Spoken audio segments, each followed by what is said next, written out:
Hello, everyone. This is Bill, and I want to talk today about what I see as the really severe challenges facing the church in the next few years.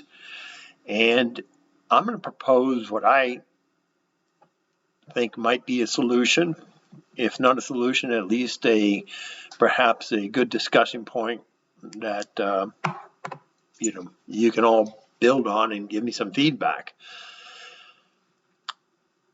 For the church, the problem, I think the challenge is that we must welcome fellow sinners without scandal, without inviting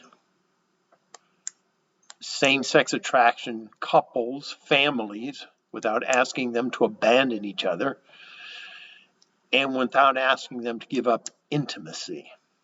And of course, I'm talking intimacy not as the way most people use it today as a euphemism for sex, but a deeper form of familiarity. I think that's, everybody needs a best friend. One of the readings was a blog by someone going into that in some detail. This is going to be a growing problem. We see an explosion, it seems, of people embracing self-sex attraction. And hopefully, over time, those sinners, like the rest of us, will be drawn into the church. But that's going to be a problem if we're not going to cause scandal. If I were, say, in a bigamous relationship and I showed up to church with a different wife every week, probably nobody would notice it. The kids wouldn't. My friends surely would. But the same thing is not true if two men show up to church together and go receive communion hand in hand, as some married couples do today, or two women do that, receiving communion hand in hand, as I have seen married couples do. Seeing them, just being in the pew, as frankly as Deacon Serge mentioned, it is scandalous. It conveys a certain approval by the church when the father offers them communion, which I think he almost has to, because he doesn't know what's going on. He can't prejudge them.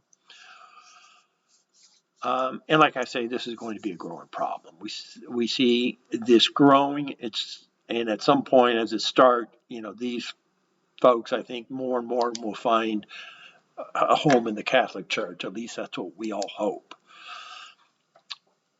My proposal would be, first of all, write something up in the bulletin, very circumspect, and post in the bulletin every week the same way we post instructions on receiving communion, sometimes on Christmas Day when we have a lot of non-Catholics attending Mass. It would just be a discussion on chastity. Chastity is for everyone. A married man and woman have a unique expression of chastity. You don't have to go into it any further than that.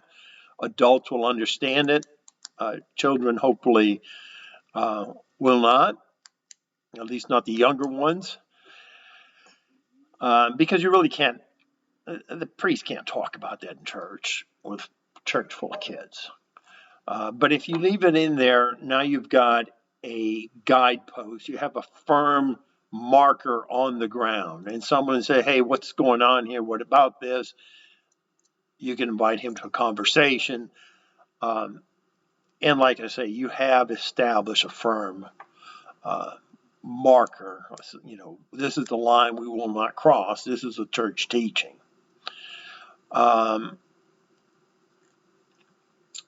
The problem, of course, is you still have the same situation where people now are families. and before I go into that, okay, so what is the message of chastity? I think the message of chastity is we have to discipline our desires. All right. I don't doubt that the same-sex attraction is just as strong as the opposite sex attraction. But Jesus makes it very clear you can also commit adultery in your heart through lust. We are to discipline our desires. That's what we're called to do. I just don't buy that a man's attraction to another man is different than a man's attraction to a woman. It's lust. It's the exact same sin. So that's the type of, I think, approach that we'd have to take and just post this perhaps every single week in bulletin, half page or quarter page, saying this is the church's position on chastity. But this still leaves us the problem of those same-sex couples who now have children. We can't ask them to abandon the child. And if one of them leaves the house, that's basically what they've done. I don't really know how you solve that. We can ask them to live chaste lives, but that's actually very, very difficult. And I'll give you a story. I had a friend who was engaged, and for whatever reason, he said he and his fiancée decided they were going to live together but remain chaste.